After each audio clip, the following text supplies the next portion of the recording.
বরখাস্ত করলো কেন? স্যালারি পাই না, বুঝছেন? আমাদের স্যালারি 7 তারিখ দেওয়ার কথা 7 তারিখ দিবে না, 21 তারিখ দিবে। আমরা 21 তারিখ মাইনে নিচ্ছি, 21 তারিখ স্যালারি হচ্ছে না। এভাবে হবে না, আমাদের ঘর ভাড়া দিতে হবে, খাইতে হবে, ছেলে মেয়ে আছে স্কুলে পড়াশোনা করে, ছোট বাচ্চা আছে দুধ কিনতে হবে, খাওয়াইতে হবে। তাই যাই সবাই আমাদের সহযোগিতা করবে। এলাকার লোকজনের স্থানীয় বাসায় থাকি, তারা ঘর ভাড়ার জন্য চাপ দিচ্ছে, তারাও আমাদের পাশে এসে দাঁড়াবে। সবাই মিলে মালিকরা জানাবে যে লোকজনের বেতন কেন দিচ্ছেন না। গুলি করছে, আমরা পুলিশরা কোনো কিছু বলিও নাই, কোনো গায়ে হাতও তুলি নাই, কোনো লাঠিও ব্যবহার করি নাই, আমরা দুই হাতটাও ব্যবহার করি নাই। আমরা চুপচাপ জায়গায় বসেছিলাম। কোম্পানির নাম লাক্সমা ইনারয়েল লিমিটেড, দক্ষিণ বাঙাহাটি। হ্যাঁ, দক্ষিণ বাঙাহাটি, শ্রীপুর মাওনা।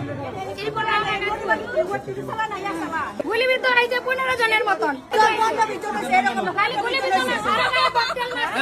এমন জায়গা আছে, গোপন জায়গা, সেই জায়গায়ও লাগছে। আর কি কম আমরা বলেন, দেখানোর মতো অবস্থা নাই। কি করছে এরা? পারতো আমাদের হুমকি দেওয়ার জন্য, ভয় দেখানোর জন্য, কিন্তু এরা ডাইরেক্ট অ্যাকশন নিল।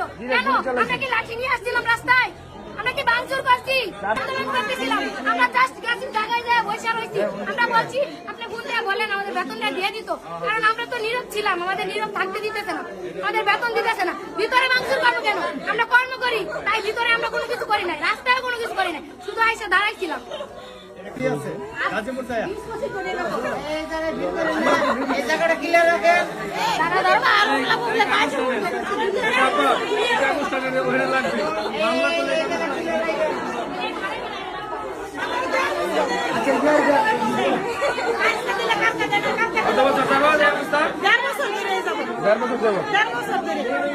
আমরা কোনোদিন ভাঙচুর করি না, আমরা যেভাবে আমরা আন্দোলন ভিতরে ছিলাম, ভিতরে জনতে না পুলিশ না 2 গাড়ি বয়ে রাখছে।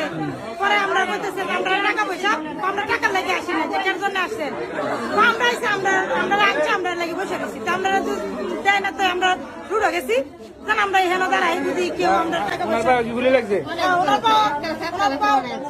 অনেক অবস্থা খারাপ। এই যে দেখতে পারেন অনেক অবস্থা খারাপ। আচ্ছা খুলতে হবে না, খুলতে হবে না। এটা না হলেও মনে আজকে 2-3 বছর ধরে এরকম করতেছে, বেতন দেয় না। 4 মাস 3 মাস হলে পরে বেতন দেয়। আমার কাছে তো তাও দেয়, 19টা করে দেয় না, বছরের দেয় না। আমরা 2 মাসের স্যালারি পাবো।